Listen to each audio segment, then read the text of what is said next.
ណាស្អាតណាសក់ខ្មៅរលោងពណ៌អង្គរលោងហើយឆ្ងាញ់ទីមេតាគុំកំណាញ់អោតកោឆ្ងាញ់អ្វីម្លេះទេ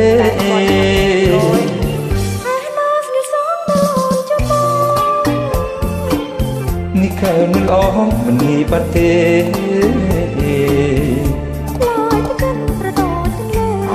បងដូចជាទន្លេហើយមានមេដូចជាមច្ឆា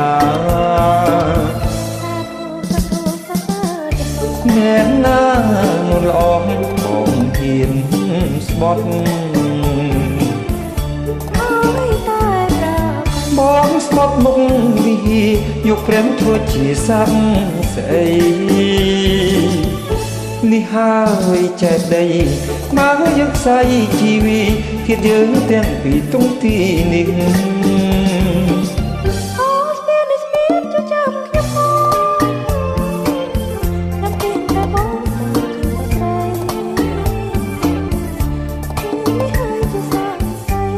គុំភ័យថាគុំភ័យគ្មានអ្វីបំបែកយើងទេបងស្បត់ក៏បានដែរអូនស្បត់ជូនខ្លួនឯងចាបងបើបងនិយាយខកឲ្យលោកតាតម្រង់បើបងនិយាយត្រង់ឲ្យលោកតាកាច់អញ្ចឹងស្ដាប់បានអត់លោកអាចារ្យបងស្បត់ជូនណាជើងមេឃពណ៌សត្រចាស់ត្រចង់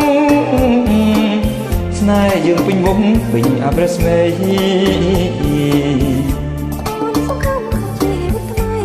ស្នេហាយើងក្រអូបក្រៃគ្មានអ្វីបំបែកយើងទេ